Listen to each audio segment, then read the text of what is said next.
Ô Seigneur, notre Dieu, notre Maître, on se présente devant toi, au pied de la croix, vraiment pour entendre ta parole. Et Seigneur Dieu, ce matin, par ta parole, aide-nous vraiment à voir toute la richesse de tes Écritures, tout ce qu'elles comportent. Ouvre nos cœurs, Seigneur, à vraiment les apprécier. Quand on est dans la douleur, quand on a des choses qui nous dépassent, des choses qu'on ne peut pas comprendre, mais toi, Seigneur, tu as créé cette terre. Tu as créé les cieux, tu as créé toutes choses. Et en même aussi, tu as mis un livre de vie que les gens rejettent, que le monde rejette, que ta création rejette.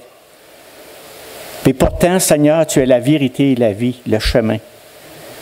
Ce matin, on veut vraiment, Seigneur, que tu ouvres nos cœurs afin d'apprécier ces paroles, apprécier ces Écritures, qu'on puisse les mettre profondément, comme on a chanté, de serrer profondément dans notre cœur, pour dire, Seigneur, tu es la vie.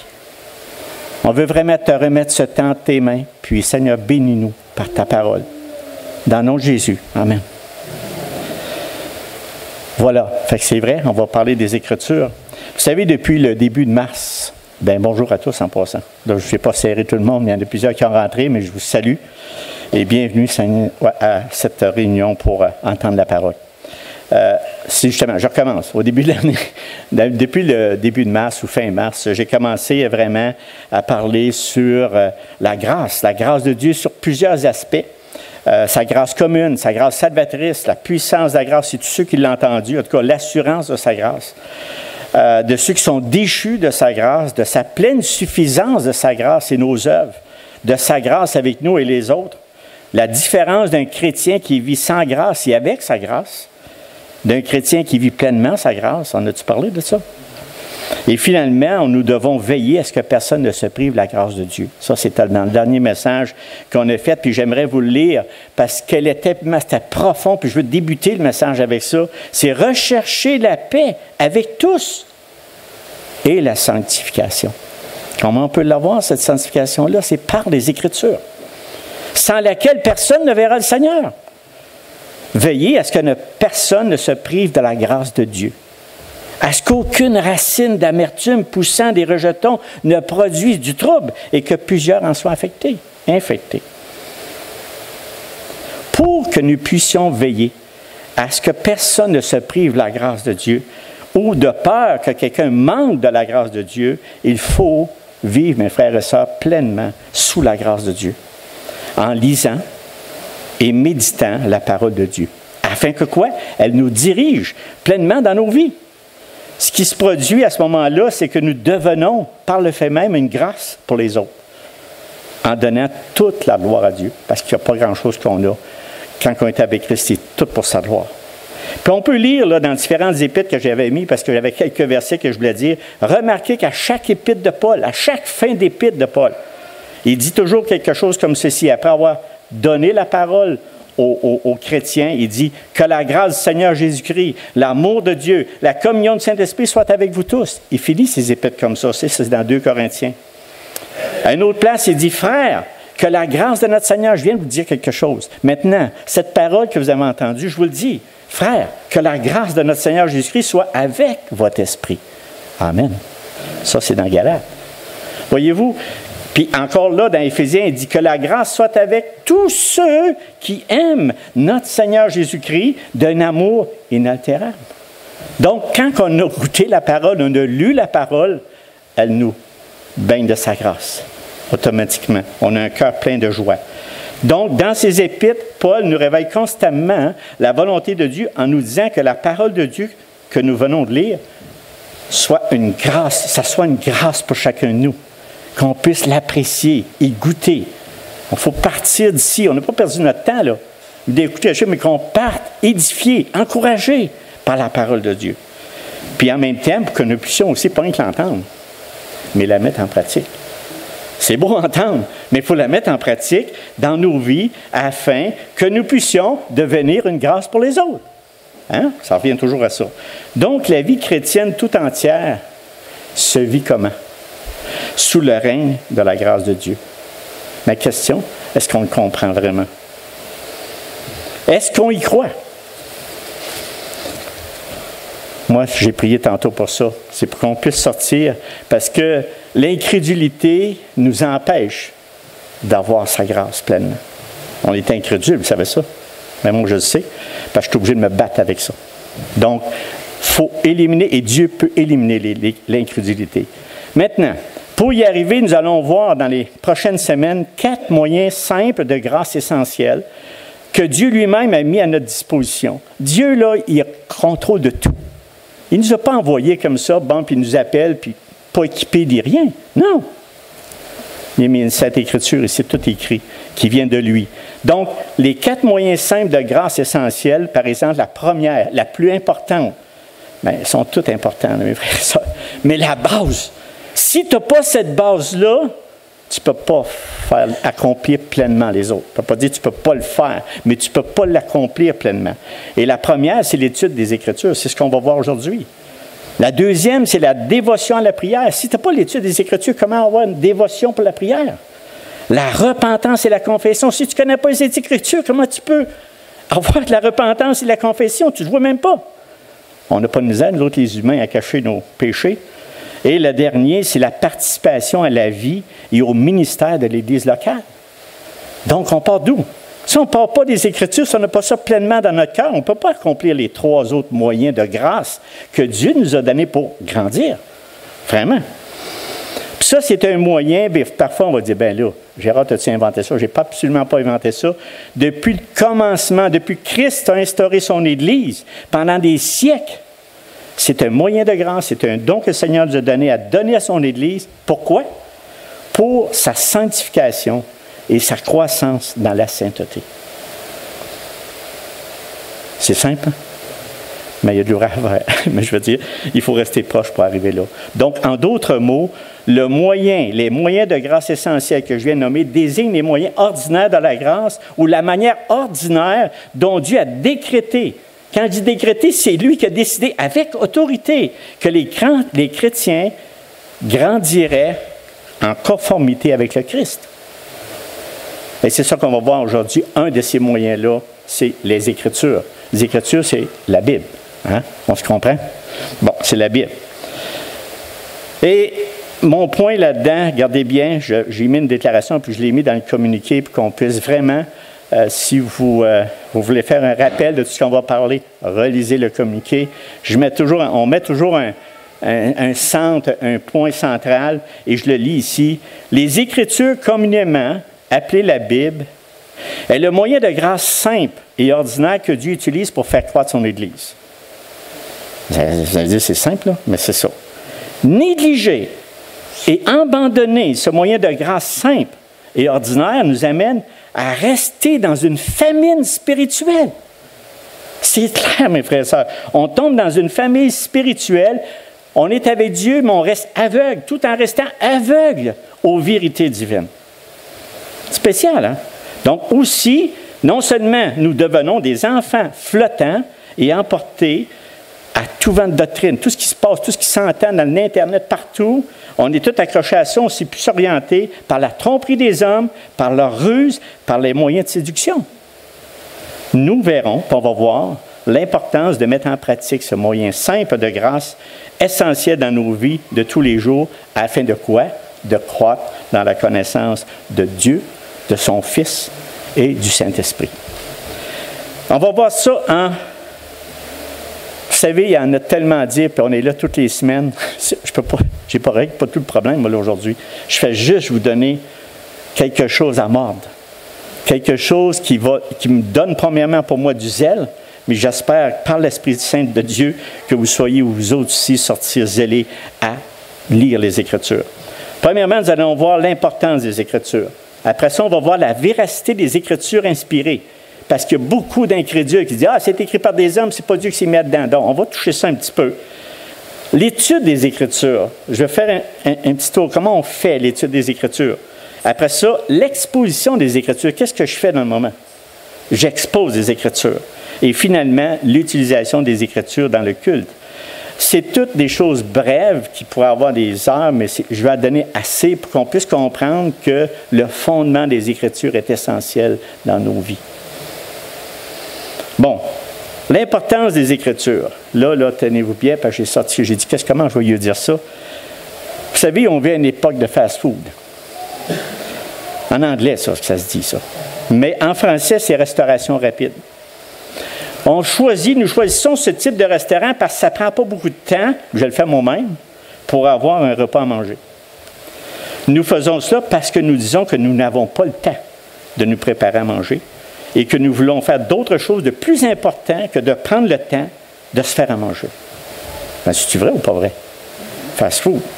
Mais certains disent que c'est une perte de temps même manger. Ça, j'ai un peu de misère, là, mais... Parce que, c'est pas une perte de temps vraiment si on veut continuer à vivre, mais quand même. Donc, pourtant, s'il y a quelque chose qui est très important dans notre vie, c'est bien de prendre le temps de se préparer à manger avec soin en choisissant les mets appropriés pour notre santé physique et ensuite de prendre le temps de savourer, pas gloutonner, là. Tu glutonnes, là, tu as déjà fini. Ça a pris 1 minute 30. Et il a déjà fini, de prendre le temps et de manger la nourriture soigneusement préparée. Je me le fais dire parfois, parce que j'ai un exemple frappant devant moi. C'est mon épouse qui m'a amené cette analogie, parce qu'elle cherche vraiment Gaétane, puis je l'apprécie énormément, puis je l'apprécie énormément parce que c'est quelqu'un qui se soucie énormément de la nourriture qu'on va manger. Ah, puis beaucoup, là. Pas rien qu'un peu, là. Elle regarde les ingrédients, elle regarde les effets que ça peut faire. En tout cas, je l'apprécie beaucoup, mon épouse, puis moi, je n'ai pas à me préoccuper de ça. Elle me fait bien manger. Je pourrais être un fast-food. Mais ce que je dois sortir de là, cette attitude de fast-food, ça affecte constamment tous les domaines de notre vie courante, à tous les jours. On va tout faire ça vite. Si on peut finir de travailler, on commence, mais on va finir de travailler. On commence une activité, mais on va finir l'activité. On se rend compte, on se dépêche à faire des choses. Donc, tout doit se passer rapidement. Regardez ça, comment on fait. Moi, je m'inclus dedans, là. En plus, puis ça, c'est chacun de nous, en plus de perdre beaucoup de temps pour toutes sortes de choses futiles.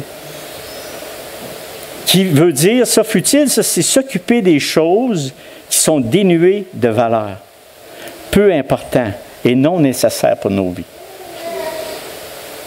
C'est tellement imprégné, ça, dans nos vies, puis je vous dis ça vraiment avec sérieux aussi, c'est tellement imprégné dans nos vies de tous les jours que même les Écritures n'ont pas de place dans notre horaire de tous les jours. Frères et sœurs, je ne vous demande pas de faire des œuvres, mais la suite du message que je vais vous donner, c'est supposé vous enflammer pour prendre quelques minutes dans votre horaire pour lire les Écritures. J'espère, par le nom de Dieu et par le Saint-Esprit, que vous soyez allumés à lire quelques minutes. Mettez un horaire. Pas d'horaire, on ne fait rien. Je sais ça, moi, là, j'étais un groupe de praticiens. Pas d'horaire, tu ne fais rien. Si tu ne mets pas dans ton horaire, on fait quoi? Rien. C'est simple. Maintenant, qu'est-ce que tu dis là, Gérard? Regardons ensemble un commandement clair provenant des Écritures qui dit exactement quoi faire. Après avoir jeûné 40 jours et 40 nuits dans le désert, Jésus eut faim. Et le tentateur, s'étant approché, lui dit, « Si tu es le Fils de Dieu, ordonne que ces pierres deviennent des pains. » Il a-tu touché le bout, là? Le tentateur, il savait quoi dire.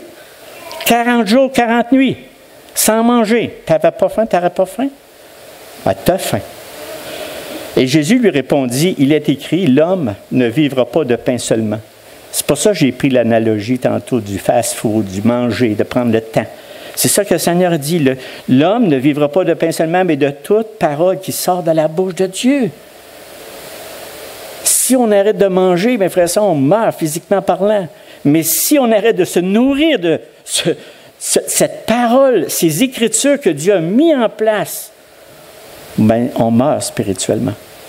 C'est clair, la parole est claire. En disant cela, Jésus affirme clairement le caractère absolument essentiel des Écritures dans la vie du croyant. Tu ne peux pas exclure de ta vie de croyant les Écritures. Ça ne se fait pas. Vous allez mourir, mes frères et sœurs. Le Fils de Dieu est très clair. Pour vivre physiquement tous les jours, nous devons manger du pain. Vous savez, hein? Vous savez ça?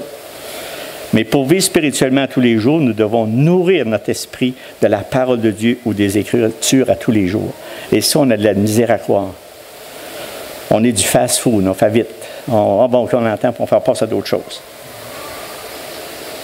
Essayer de contourner ou de modifier la volonté révélée de Dieu est seulement, dites-vous quelque chose, c'est seulement un pied charnel. Mais repose sur la fausse notion que notre bien-être physique est notre besoin le plus crucial. Il passe en avant de Dieu, alors que Dieu devrait être en avant.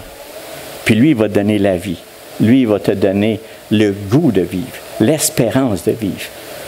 Il va donner la joie de lire ses Écritures. Il va te donner tout ce qu'il faut.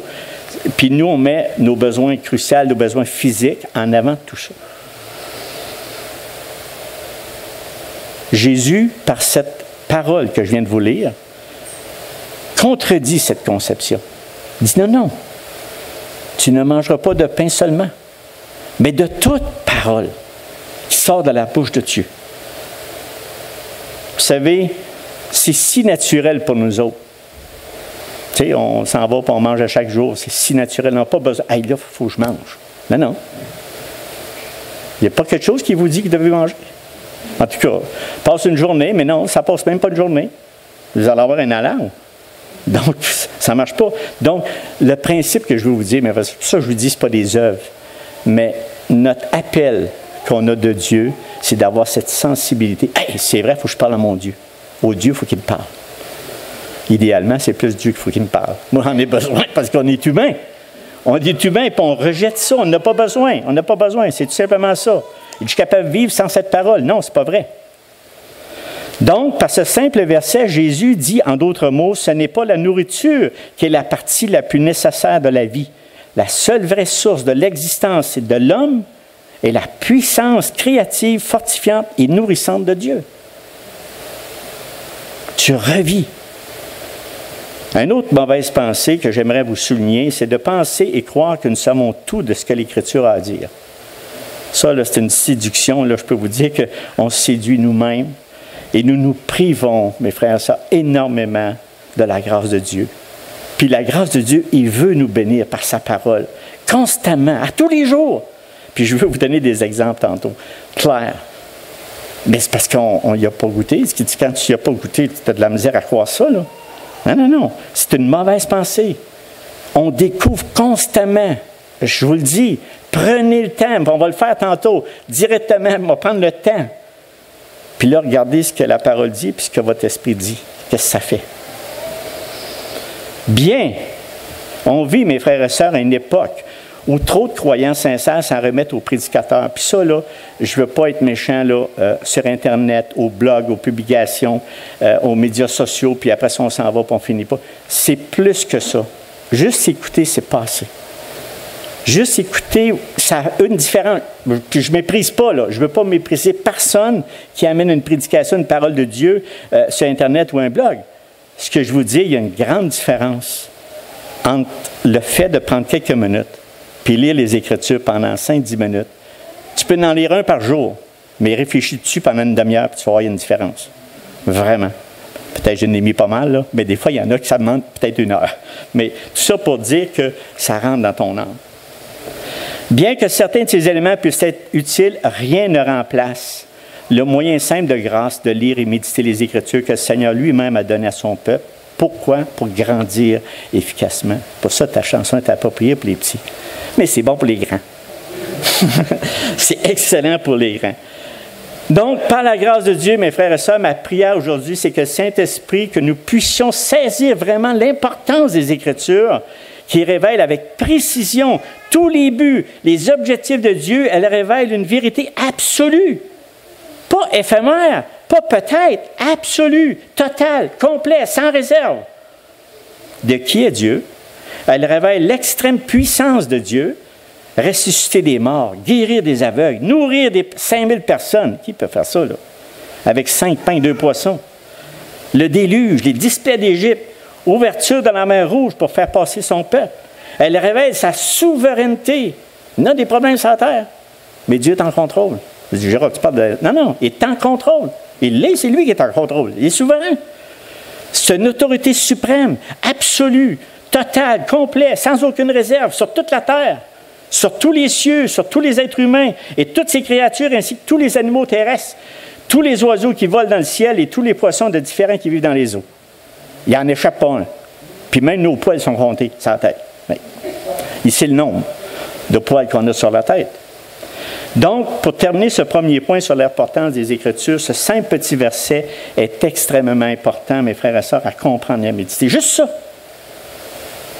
Tu ne te nourriras pas de pain seulement, mais de toute parole de Dieu qui sort de la bouche de Dieu. Deuxième point, c'est véracité des Écritures inspirées de Dieu. Vous savez, l'ennemi, le tentateur, sera toujours après vous autres pour vous dire que les Écritures ne valent rien. C'est des hommes qui l'ont écrit. Voyons. Gérard, réveille-toi. Des hommes qui l'ont écrit. Non, non. Tout au long de l'histoire de l'humanité que Dieu a créée, il a choisi des serviteurs fidèles. Moi, ça m'impressionne, qui sont sous son inspiration divine. Ils ont écrit avec précision. Ce n'est pas de leur cru, pas de leur cœur, mais du cœur de Dieu. Ils ont écrit toutes les pensées de Dieu afin que nous puissions le connaître et savoir pleinement qui il est et qu'est-ce qu'il fait avec nous. Moi, je n'en reviens pas. Je vous dis, je suis toujours estomaqué, je suis étonné, je suis même plus que ça, je cherche le mot pour dire comment est-ce qu'on est impressionné. Vraiment que Dieu a conservé depuis le commencement de la création jusqu'à aujourd'hui toutes ces Écritures. Vraiment, il n'en manque pas une. Vous savez, sans les Écritures, nous n'aurions rien entre les mains. Pour vraiment connaître le Dieu vivant, le Créateur et le Tout-Puissant, nous n'aurions aucune garantie. Aucune vérité, aucun chemin, aucune preuve de l'histoire de l'humanité avec le Dieu créateur. Il n'y a pas quelque chose de super beau dans les mains. En dehors du Dieu trinitaire lui-même, le don le plus grand et le plus indispensable que le Seigneur a fait à l'Église, c'est la Bible, les Écritures. Il n'y a pas d'autre source de vérité aussi puissante, aussi inhérente, aussi comme je dis, il ne manque rien inhérente. Je cherche le mot, là, c'est sans erreur. Il ne nous induit pas en erreur. Dieu est parfait, sans erreur sur la personne, les décrets, les œuvres et la volonté et les promesses de Dieu. Puis pour affirmer avec force cette vérité, on a un verset ici, 2 Timothée 3, 16, 17, il dit « Toute Écriture est inspirée de Dieu. » Pas n'importe qui l'a écrit, c'est Dieu lui-même. Et utile pour enseigner, pour convaincre, pour corriger, pour instruire dans la justice, afin que l'homme de Dieu soit accompli et propre à toute bonne œuvre.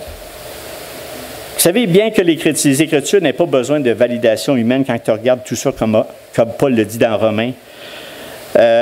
Il est important pour chacun de nous de croire hors de tout doute que l'inspiration ou l'inhérence, qu'il n'y a aucune erreur dans la Bible, qu'elle est essentielle absolument, que tout ce qui est là-dedans est la pleine vérité. Il faut avoir une pleine conviction. Et ça, là, ça a toujours traversé tous les âges, je veux dire jusqu'à aujourd'hui. J'ai une confession de foi ici de Westminster, puis la confession de foi baptiste, qui dit ceci, ça a été écrit en 1689. Parce que si on n'a pas ça, mes frères et sœurs, si on n'a pas cette conviction-là, tu lis les Écritures, tu dis ça n'a pas de poids. Mais savez-vous, c'est la parole de vie qu'on lit. C'est la parole de vie du Dieu Tout-Puissant.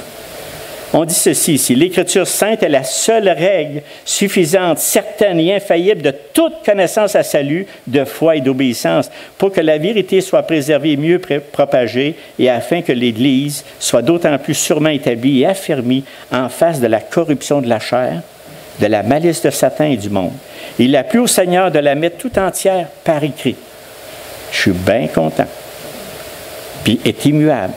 Elle a toujours traversé les âges. Pour cela, l'Écriture sainte, elle est indispensable, Dieu ayant cessé de manifester sa volonté à son peuple comme il l'avait fait jusque-là.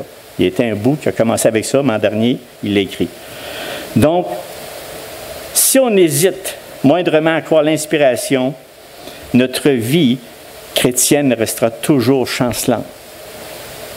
Oh, peut-être c'est pas vrai. Ça se peut que ce ne soit pas vrai. Puis ça va porter peu de fruits pour la gloire du Dieu vivant. Vraiment. Puis on va être emporté, flottant et emporté à tout vent de doctrine, comme dans Éphésiens 4, 14, qui dit ceci. On va être asservi à nos pensées, émotions, impulsions fréquentes erronées. Nous serons en proie à une espérance toujours fluctuante, c'est-à-dire qui manifeste de fréquentes hésitations dans ses choix. Tu es indécis, tu as un espoir différé qui rend ton cœur malade. Comment c'est que mon cœur est malade le matin? Oui, mais tu as un espoir différé que tu ne peux pas régler. Dieu va le régler, mais tu ne veux pas, tu n'as pas confiance. Tu as un tempérament imprévisible, c'est-à-dire que tu te laisses aller dans... Tu as un ensemble de comportements qui dit, bon, tu tendance à la colère, à la violence, à la paresse, à l'apitoiement sur toi, fait des querelles. C'est ça que ça donne, un esprit humain. Mais la parole de Dieu, elle nous dit, hey, elle les révèle toutes ces choses-là. Puis, cette personne qui ne croit pas aux Écritures, bien, il y a une conduite erratique. Ça veut dire, c'est une manière d'agir ou de se comporter. Le mot veut dire qu'il n'y a aucune régularité. Il est instable, il est inconstant. Des fois, il est honnête, puis des fois, il est malhonnête. Des fois, il dit la vérité, puis des fois, il ne dit pas la vérité. Je ne dis pas qu'on ne tombe pas, mes frères et sœurs. Mais tu ne peux pas rester dans le mensonge.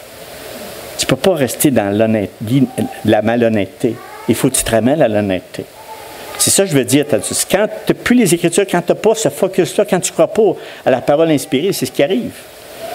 Donc, toutes Écritures sont nécessaires. Parce que là, je tombe d'un autre point, mais c'était juste pour dire vraiment qu'on doit garder vraiment que c'est véridique ce qu'on lit. C'est total, c'est la vérité. Maintenant, parfois, on va arriver et on va dire, bon, bien, les Écritures à l'heure actuelle, l'Ancien Testament n'est pas utile. Moi, je lis juste les Nouveaux Testaments. Avez-vous pas entendu ça? Là, vous dites, je vais juste lire le Nouveau Testament parce que l'Ancien Testament, écoute, je ne comprends rien là-dedans. Mais je vais vous dire quelque chose, mes frères et sœurs, c'est que il n'y a rien de contradictoire entre l'Ancien et le Nouveau.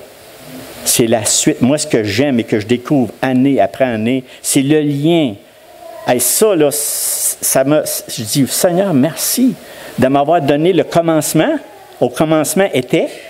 Puis là, tu dis, bien, le Seigneur est mort, puis il va revenir, comme on a prié tout à l'heure. Mais tu as tout complet. Le Seigneur a dit ceci, puis la parole, tu n'as pas besoin de douter de ça. Il dit, ne croyez pas que je sois venu pour abolir la loi ou les prophètes. Ça, c'est dans Matthieu 5, 17, 20. Je suis venu non pour abolir, mais pour accomplir. Car je vous le dis en vérité, tant que le ciel et la terre ne passeront point, il ne disparaîtra pas de la loi un seul iota ou un seul trait de lettre jusqu'à ce que tout soit arrivé. C'est du béton. Mais frère, ça, la parole de Dieu. C'est du béton. Le béton, c'est solide, là. Il faut quand même prendre de quoi pour le casser, là. Franchement. Mais c'est du béton, la parole de Dieu. On peut s'appuyer dessus. Personne n'a réussi à éliminer ce livre. Personne n'a réussi à éliminer les Écritures. Ils ont même brûlé des hommes. Ils ont même décapité des personnes. Parce qu'ils ont dit, puis ils ont brûlé en plus toutes les Bibles qu'il y avait, parce qu'ils pensaient, eux autres, qu'ils étoufferaient la parole de Dieu. Ils n'ont pas été capables. Pas été capables au travers des âges. Non, la parole de Dieu, il n'y a rien qui va disparaître, ni aucune lettre, ni aucun trait, ni aucune petite affaire de la parole de Dieu qui va disparaître. Puis là, il continue, il dit, celui donc qui supprimera l'un de ses plus petits commandements et qui enseignera aux hommes à faire de même sera appelé le plus petit dans le royaume des cieux. Mais celui qui les observera et qui enseignera à les observer, celui-là sera appelé grand dans le royaume des cieux. Car je vous dis, si votre justice ne surpasse pas celle des scribes et pharisiens, vous n'entrerez pas dans le royaume des cieux. Fait que, vous savez, l'Écriture, elle est complète. On a lu ce matin les psaumes. Il y a d'autres livres. Ils sont tous intéressants, les livres. Oui, quand tu tombes dans Lévitique. Mais encore là, Lévitique, il y a des liens que tu fais avec l'Ancien Testament. Et le Nouveau Testament comporte énormément de références. Je ne sais plus, peut-être 2500, 3000 références à l'Ancien Testament. Le Nouveau Testament part d'où? De l'Ancien Testament. Mais lui, Christ, c'est l'accomplissement total. C'est lui qu'on a prêché avant qui arrive. Puis c'est lui qu'on prêche après qui est venu. Puis c'est lui qui va revenir. C'est des bonnes nouvelles, ça? Super de bonnes nouvelles. Puis j'ai hâte qu'il revienne. C'est sûr qu'on a prié tantôt. Il y en a des gens qui ont dit ça. C'est notre frère Massy. Écoute, il va revenir. J'en suis convaincu. La parole le dit. Fait que je ne suis pas inquiète. Donc, maintenant, ce que le Seigneur nous enseigne ici est extrêmement important. Tout ce qui est écrit dans les Écritures s'accomplira, mes frères et sœurs, dans les moindres détails. Dans les moindres détails. Personne ne pourra enlever et détruire ces Écritures. Avec ces paroles, nous pouvons mettre totalement notre confiance que les Écritures sont inspirées de Dieu et que tout s'accomplira selon sa volonté. Celui qui ne croit pas, on les appelle comment? Les incrédules. Puis j'ai déjà été incrédule, je lève ma main bien avant, puis le Seigneur, il a fallu qu'il change mon cœur. C'est lui qui m'a transformé, c'est lui qui m'a appelé. Donc, on va aller sur un autre point maintenant, à part l'inspiration, c'est l'étude des Écritures. Tantôt, je vous ai parlé de l'importance des Écritures dans nos vies en faisant une analogie avec la nourriture que nous devons prendre pour rester en vie physiquement. C'est la même chose au niveau spirituel. Si nous voulons rester en vie spirituellement, on doit se nourrir de la parole de Dieu. La Bible est un livre inspiré, mais ce n'est pas un livre magique. OK? Ce n'est pas un livre magique. Je m'explique. Ces mots et ces vérités ne s'envolent pas simplement, tu lis ça, puis les pages t'envolent, là, puis ils rentrent dans ton cœur comme ça. Là. Puis l'esprit, là, et l'esprit de son possesseur, c'est-à-dire que tu as un travail à faire. C'est-à-dire, regardez ceci, dans 2 Timothée 2,15, qui dit « Pour tirer profit des Écritures, nous devons les étudier, et avec diligence. » Paul écrit ceci, il dit « Efforce-toi. » Il n'a pas juste dit « lis », non, « Efforce-toi. » De te présenter devant Dieu comme un homme éprouvé, un ouvrier qui n'a pas à rougir, qui dispense droitement de la parole de la vérité. Il a bien dit, efforce-toi. Donc, je veux dire, c'est commandement. Donc, le livre, là, en le lisant, si on n'y met pas un effort pour comprendre, de réfléchir, de méditer, de prendre, qu'est-ce que ça veut dire, ça? Qu'est-ce que ça veut dire, ça? Si c'est pour les autres, c'est pas bon, hein? Vous savez, les Écritures, c'est pour nous. Ah, ben lui, ah oui, c'est vrai, mais justement, ce gars-là, il est comme ça. OK, ah, lui, il est de même. OK, c'est vrai. Mais toi, tu n'as rien. Non, ça ne marche pas de même. Il faut que tu lises ça. Il faut que ça soit ton miroir. Les Écritures doivent être ton miroir. Puis là, il dit ceci dans 1 Timothée 4, 13, 15. Il dit, jusqu'à ce que je vienne, ça, je continue toujours dans mon exposé, l'étude de la parole, jusqu'à ce que je vienne, applique-toi à la lecture, à l'exhortation, à l'enseignement. Occupe-toi de ces choses. Donne-toi tout entier à elle afin que tes progrès soient évidents pour tous. Tu ne peux pas rester stagnant. Tu ne peux pas rester sur place avec Dieu. Tu avances. Moi, je dis à toutes les années, je vois que Dieu tranquillement avance toujours. Il nous change, il nous transforme, il guérit nos cœurs. On tombe, on revient. Le Seigneur te relève. Il te donne un cœur nouveau tout le temps. Je veux dire, tu l'as déjà un important, tu étais appelé, tu étais lavé, mais quand même, on tombe dans notre humanité. Et Dieu nous relève. Et j'aurais dit encore la parole que j'ai dit tout à l'heure, une foi biblique, réformée, évangélique, appelle chaque croyant le saint le plus mûr.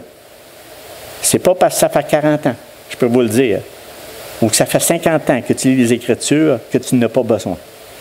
Le converti le plus récent ou celui le plus vieux a besoin d'étudier, comprendre et appliquer les Écritures. Car Jésus, il dit, l'homme ne vivra pas de pain seulement, mais de toute parole de Dieu.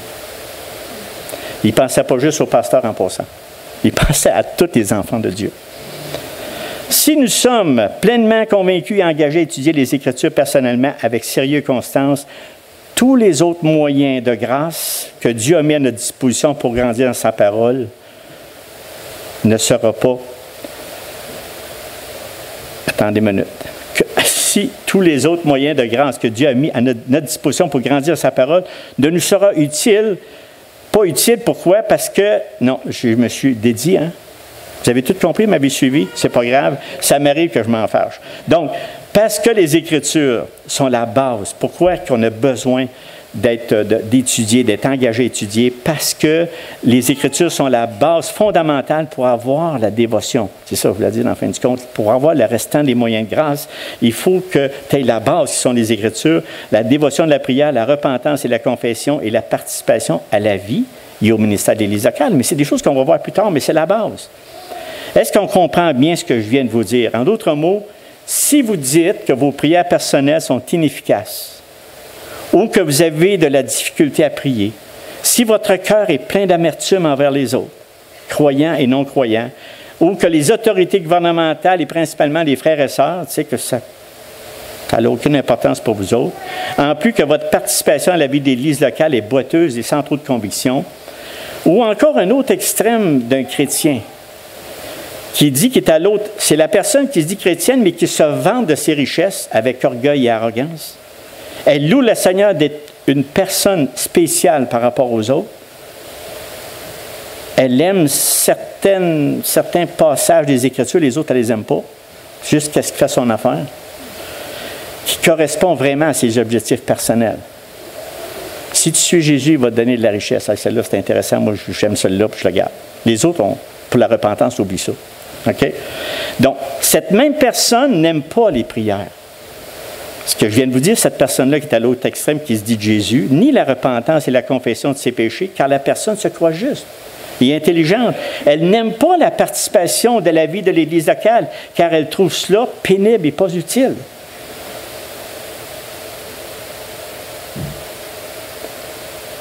Il faut être convaincu que les Écritures nous changent, parce que tu tombes exactement dans ces deux extrêmes. Si vous dites que vous suivez le Seigneur, que vous êtes dans l'une des deux, des plusieurs situations que je viens de vous décrire, alors dites-vous que vous êtes en danger. Car personne ne peut justifier une telle attitude avec les Écritures. Tu ne peux pas justifier ton mauvais comportement, toute ta mauvaise attitude. Ah, ben moi, je suis avec le Seigneur, mais je fais de la vie que je veux. Car ce sont des caractéristiques évidentes d'un chrétien qui manque de lecture. Ils ne se voient pas. Ils manquent de lecture, d'études, de méditation, d'application des Écritures dans leur vie. Qu'importe, mes frères et sœurs, les situations qu'on vit parfois, que ce soit la maladie, la perte d'emploi, perte d'un proche, perte de biens, injustice, qu'importe ce qu'on vit, Dieu a mis dans les Écritures tout ce que nous avons besoin pour remplir notre cœur d'une espérance véritable et garantie, une forte, puissante. C'est pas drôle de perdre toutes ces choses-là, mais en même temps, on s'en va où? Le Seigneur réconforte les cœurs. Le Seigneur nous aide à traverser des épreuves dures. Mais qu'est-ce qu'il faut faire? Prendre les Écritures et regarder, comme on a lu tantôt des psaumes, regarder à d'autres places. Il y a tellement d'Écritures pour nous encourager, qui est le Dieu vivant, celui qui prend soin de nous. Vraiment. Frères et sœurs, l'Écriture contient plus que la doctrine, bien plus que de l'information sur Dieu et sur nous. Elle contient aussi des exhortations sur la mise en pratique des vérités que nous apprenons. Connaître et croire constitue un aspect. Vivre et obéir, c'est l'autre aspect. Mais quand ces deux choses-là sont mis ensemble, s'ils ne sont pas associés ou en action dans notre vie, on se prive de la grâce de Dieu. Il ne faut pas juste connaître et croire. Vivre et obéir, séparés, il faut les mettre ensemble. Ce qu'on connaît, on croit, il faut le vivre et lui obéir. Et là, il y a de l'action. Et là, on avance. Je le répète, les Écritures sont le fondement essentiel pour devenir semblable à Jésus-Christ et devenir une personne de grâce pour les autres. Est-ce qu'on y croit? Puis j'aimerais prendre un exemple dans l'étude de la parole pour dire ceci dans Psaume 119. Je vous donne un devoir cette semaine. Vous n'êtes pas obligé de le faire. Mais lisez Psaume 119, il n'est pas long, non? Oui, il est très, très long. OK. J'ai fait exprès pour choisir celui-là, exactement parce que le titre du Psaume 119, c'est « Les multiples aspects de la parole de Dieu ». Les multiples aspects de la parole de Dieu. Et là, je suis avec vous, vous êtes avec moi. Puis là, on est un de ces matins. C'est un lundi matin, parce que les lundis matins, des fois, sont durs pour des personnes. Tu as commencé à travailler tout ça, mais avant. Et là, on a besoin, puis on est dans un état, puis on veut parler à Dieu. On va entendre Dieu. On va entendre Dieu, parce qu'il parlait, on peut y parler n'importe quel temps, mais on veut l'entendre. Puis on lit ceci, versets 1 et 2. Heureux ceux qui sont intègres dans leur voie, qui marchent selon la loi de l'Éternel. Ben, arrêtez, mes frères et sœurs, on vient de lire la première phrase, ça marche. Est-ce que je marche selon la loi de l'Éternel? Arrêtez-vous, ne lisez pas plus loin. Là. Est-ce que je marche dans la loi? Je marche selon la loi de l'Éternel. Le deuxième, heureux ceux qui gardent ses préceptes. Oh! Est-ce que je garde ses préceptes? Qui le cherchent de tout leur cœur. Est-ce que je cherche de tout mon cœur? Hey, j'en ai du stock, là. Je ne peux même pas démarrer. J'ai trois petits éléments à nommer. Qui ne commettent point d'iniquité. Ah! Ouais. Hier, ça a justement arrivé où là, tout revient sur ton cœur. Parce que quand tu as supposé finir la parole de Dieu, il a touché quelque chose en quelque part. S'il n'a pas touché quelque chose en quelque part, c'est stabilisé sans fondement. Et là, qui ne commettent pas d'iniquité. Est-ce que je commets des iniquités? Et qui marche dans ses voies. J'ai juste lu 2 versets. Hein? Et qui marche dans ses voies. Est-ce que je marche vraiment dans ses voies? Seulement, il faut lire la Bible. Si tu lis la Bible pour lire la Bible juste pour faire un devoir, ça ne marche pas. Il faut lire la Bible, les Écritures, comme je viens de vous le lire. Et là, le verset 10 et 13. « Je te cherche de tout mon cœur, ne me laisse pas m'égarer loin de tes commandements. Je serre dans mon cœur afin de ne pas pécher contre toi. OK.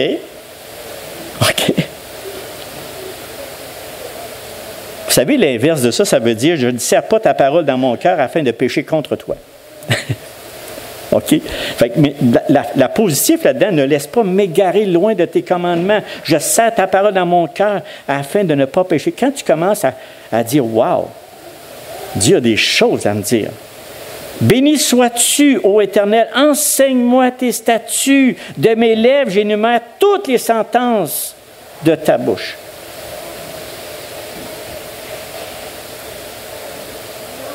C'est profond, là. Si la parole de Dieu, on la lit comme je viens de la dire, puis on s'arrête, vous pouvez lire seulement un chapitre, un demi-chapitre par jour si vous voulez. Mais si elle est lue de cette façon que je vous parle, votre cœur, vous allez voir de la noirceur dans différents coins de votre cœur. Et ça va vous encourager parce que le Seigneur, il est miséricordieux, il est bon, il est pardon, mais il veut quoi de notre vie? Qu'est-ce qu'il veut, le Seigneur? C'est notre sanctification. C'est ça qu'il veut. Ce que je veux de vous, c'est votre sanctification. Comment on fait pour se sanctifier? Comment on fait? En lisant la parole de Dieu. En lisant la parole de Dieu, puis en s'arrêtant. Verset 104, 107, il dit, par tes ordonnances, tenez-vous bien, par tes ordonnances, je deviens intelligent. OK? Ça m'impressionne, celle-là. Puis ça me parle. Par tes ordonnances, je deviens intelligent. Aussi, je hais toute voix de mensonge.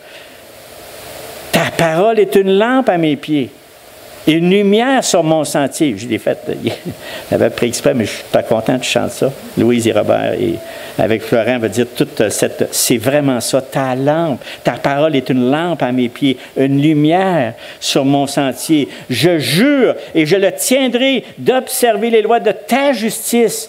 Je suis humilié. Éternel, rends-moi la vie selon ta parole. Agrée, ô Éternel, les sentiments que ma bouche exprime. Enseigne-moi tes lois. Moi, en tout cas, là, je vous dis, là, mes frères et sœurs, réservez chaque jour. Là, j'ai arrêté sur mon psaume, mais juste le psaume 119, il y a beaucoup de choses. Mais gardez-vous un moment, mes frères et sœurs, gardez-vous un moment précieux, n'importe quand. Ce n'est pas un ordre, ce n'est pas une œuvre, c'est une nécessité. On a du fast-food. Il faut prendre le temps de manger, de prendre le temps, mais de se nourrir de cette parole tranquillement chaque jour, de réfléchir, de méditer, d'analyser notre cœur à la lumière des Écritures. Comment on peut voir notre cœur? C'est Dieu seul qui le connaît. Mais lui, il va guérir ton cœur. Et là, Dieu va te montrer qu'est-ce que tu as de l'air.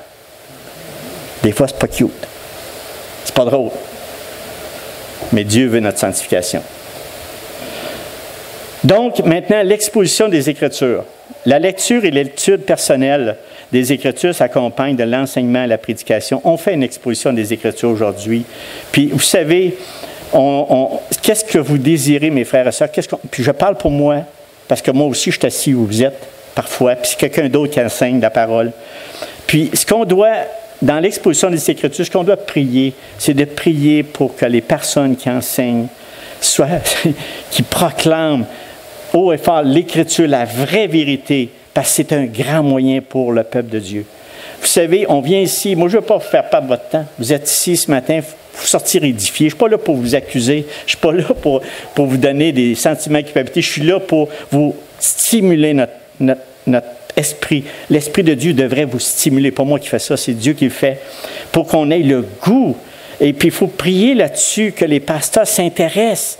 On met du temps là-dedans, on veut mettre du temps. Pourquoi? Parce que premièrement, moi je suis gâté parce que moi-même, ça fait énormément de bien. Puis là, je partage avec vous autres ce que moi j'ai étudié, médité et ce que j'ai fait. Puis ça, Esdras, il faisait ça dans Esdras 7.10, il dit « Car Esdras avait appliqué son cœur à étudier et à mettre en pratique la loi de l'Éternel et à enseigner au milieu d'Israël les lois et les ordonnances. » Dieu a bien fait, c'est un moyen de grâce. Prions pour que les enseignants demeurent fidèles aux Écritures, qui enseignent fidèlement les Écritures. Vraiment. Mais vous savez, ça ne remplace pas notre étude personnelle des Écritures. C'est juste un ajout. Rien ne peut remplacer le ministère d'un pasteur pieux qui aime exposer l'Écriture. L'Écriture, je veux dire, l'étude personnelle est plus forte que ça. Mais ça, c'est un ajout, vraiment. Puis aujourd'hui, bien, il faut être aguerri parce qu'il se dit beaucoup de choses sur l'exposition des Écritures. Puis on a besoin, mes frères et sœurs, de vraiment être vigilants avec l'Écriture parce que plus on connaît les Écritures, plus on peut détecter ce qu'on entend. On parle, moi, de quelqu'un va exposer un message sur Internet ou ailleurs. Si vous n'êtes pas connaissant sur les Écritures, si vous n'avez pas de connaissances profondes, tu peux pas dire, hey, il est menteur, lui, là, il ne dit pas les mêmes choses. Puis c'est pas de rentrer dedans, c'est pas l'idée. C'est que nous, on est ici, on est une famille, on a de l'enseignement, mais en même temps, on s'édifie tous et on grandit tous ensemble. Mais on peut, vous savez, mes frères et sœurs, je peux broncher en parole. Je peux absolument tomber ou dire quelque chose qui n'est pas correct. Mais qu'est-ce que je m'attends de vous? Si vous m'aimez, venez me corriger. Ça, c'est de l'amour pour moi. Ça, c'est, ah, mais là. Et puis si moi, je vous dis à vous, hey, moi, je suis pasteur, vous autres, tu n'as rien à dire, bien, là, clairez-les, ça paraît. Parce qu'il n'y a pas vraiment le côté d'édification pour le corps de Christ. Il n'y a pas la mission vraiment qu'ils voient. Donc, il faut se soutenir les uns les autres, mais en même temps, ce que je veux dire sur ce point-là, qu'est-ce qui est important, c'est vraiment d'écouter, de regarder et d'entendre. Parce que si vous êtes vigilant dans les Écritures, il faut que votre oreille se tasse. Tasse ça, dis non. Pas de faire une contestation, tout ça, mais de vous protéger sur des choses qui ne sont pas de la parole de Dieu. Parce que vous savez, notre chair, elle aime ça. Elle aime être flattée dans son ego. Elle aime tout ce qui concerne elle, là, mais la parole de Dieu, tu sais, tu es obligé de changer. Là. Nous, notre nature, là, elle est normale. Quand un enfant vient au monde, moi, je suis impressionné tout jeune, là, il vient au monde, tu montré à voler? T'as-tu montré à me faire des mensonges? Non, il apprend tout ça tout de suite. Toute la nature humaine. À faire une crise. En tout cas, moi, j'en viens pas. Mais tout ça, la parole de Dieu devrait nous amener à changer, à transformer. C'est sûr qu'il y a des éléments, puis je vois le temps qui file, et puis dans l'exposition des Écritures, j'aurais pu élaborer encore plus, parce que au travers de ça, je pense que je vais regarder ça pour le prochain, parce que je vais continuer dans le moyen de grâce. Puis ça serait bon que je vous explique 2 grandes vérités qu'il faut retenir, puis je vais le garder pour un autre moment pour la prêche, parce que ça va être trop long, puis je vais dépasser mon temps. Et pour retenir, quand tu entends une prédication, qu'est-ce qu'on doit faire? Comment on doit faire? Comment avoir 2 grandes lignes pour être capable de dire ce que j'entends est de la vérité ou pas de la vérité? Mais on se garde ça pour le prochain. J'ai mis juste l'eau à la bouche, mais ça va. Je vois que je manque de temps, là. Donc, là, c'était dans l'exposition des Écritures. Pas aussi en passant, dans l'exposition des Écritures, venez nous voir. Il y a une incompréhension, c'est un message, une explication. Je l'ai dit, on branche en parole. Vous êtes blessé sur quelque chose que vous avez entendu, vous n'avez pas compris tel élément. Vos serviteurs, vos serviteurs sont là. On est capable de s'humilier puis d'entendre. Puis on est capable de dire, oui, mon frère, je te comprends, je suis dans l'erreur, puis je vais corriger. Fait n'hésitez pas. Restez pas dans l'amertume. Restez pas dans la confusion. Restez pas dans... Non, il y a quelque chose, nous autres, on ne peut pas tout voir. Moi, je suis là pour vous encourager, on ne peut pas tout voir. Fait n'hésitez pas. Il ne faut pas se laisser impressionner par des grands prédicateurs. Est-ce qu'ils prêchent vraiment la parole de Dieu? Est-ce qu'ils prêchent vraiment la vérité? C'est ça qu'il faut regarder, mes frères. C'est ça qu'il faut faire.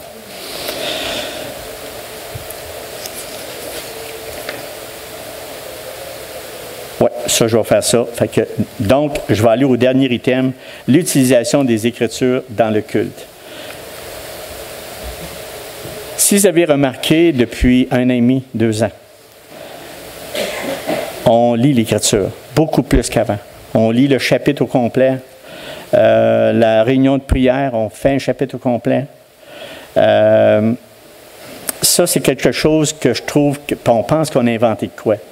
La vraie Église de Christ, si on parle des centaines d'années avant, si on regarde dans tout ce qui est, parce qu'il n'y a pas grand-chose qui n'est pas écrit, les premières Églises faisaient ça.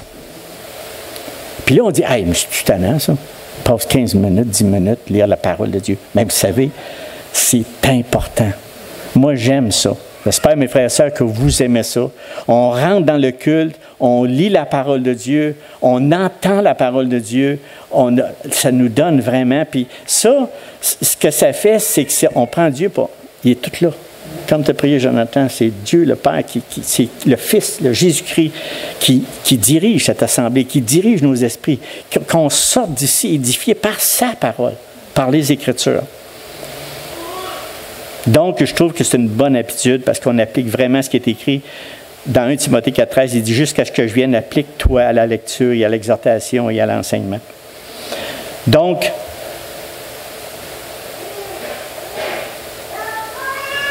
OK. J'arrive là. Non, mais je suis obligé de sauter qu'il y a des affaires, mais ça va. Mais il ne faut pas que je perde le fil de l'idée. Fait que, donc, l'utilisation des Écritures, fait que c'est bien, quel que soit, il s'agit de la communication, de la connaissance de Dieu qui aboutit automatiquement, quand on entend la lecture, à l'adoration et à l'obéissance du cœur. Quel que soit ou les difficultés que vous devez endurer, recherchez, mes frères et sœurs, la communion dans une Église dont les anciens se consacrent à l'étude des Écritures, qui constate la prédication. Vous savez, le pasteur Pieux, vous l'avez vivant. Il est là. C'est beaucoup plus que, mettons, sur du virtuel. Nous, quand on se voit vivre les uns les autres, c'est beaucoup plus encourageant. « Ah, mais là, mon frère, ma soeur, puis là, on se pardonne les uns les autres, on s'aime, on s'apprécie. » Mais pas juste hypocritement, avec une profondeur du cœur, parce que je vous aime. OK? Je vous aime vraiment. Je le fais, pas pour me pavaner en avant, mais c'est parce que je vous aime. Donc, ce n'est pas ça le but. Donc, prions là-dessus, mais parce qu'on ait cet amour, cette considération des Écritures, qu'on la lise, l'Écriture, adorez-la, l'Écriture. C'est de Dieu. Aimez-la, l'Écriture. Mettez ça dans votre cœur tout le temps, que ça soit une importance dans votre vie. Comme il est écrit ici, dans Colossiens 3,16, il dit que la parole de Christ demeure en vous dans toute sa richesse. Instruisez-vous et exhortez-vous les uns les autres en toute sagesse, par des psaumes, par des hymnes, par des cantiques spirituels, chantant à Dieu dans vos cœurs en vertu de la grâce. C'est ce qu'on a fait un matin. OK? Et puis, vous savez, pour terminer, c'est que, là, je ne voulais pas exclure Christ de ça là-dedans, mais le plus grand thème qu'on a d'exposer les Écritures, c'est Jésus-Christ, le Fils de Dieu, mort sur la croix pour nos péchés. Lui, là, il est toujours... Écoutez, l'Écriture totale pointe vers Jésus-Christ. L'Écriture totale. Vraiment. Puis ça doit être au premier rang dans notre rencontre toutes les semaines dans notre culte. Fait que mes frères et sœurs, je vous laisse avec ça. Soyez bénis par les Écritures. On va reprendre une partie du sujet que je n'ai pas pu exposer tout à l'heure. Je vais la remettre dans l'autre prochain, mais c'est une grâce. C'est le premier moyen de grâce, les Écritures. Et mettez ça profondément, puis ça vient de Dieu et pas des hommes. Donc, soyez bénis. Je vais prier là-dessus. Je vais terminer. Éternel, notre Dieu, notre Maître, Seigneur, ce que tu as mis sur mon cœur et aussi ta parole que tu as donnée au cœur de mes frères et sœurs, Seigneur, ce n'est pas juste une futilité, ce n'est pas juste quelque chose de passage, ce n'est pas juste quelque chose que tu prends et tu mets de côté. Seigneur, les Écritures sont la vie éternelle. La vie éternelle, c'est de te connaître toi. Seigneur, donne-nous ce zèle, cet amour pour les Écritures que tu as mis dans ce livre. Donne-nous cet amour, Seigneur Jésus, vraiment.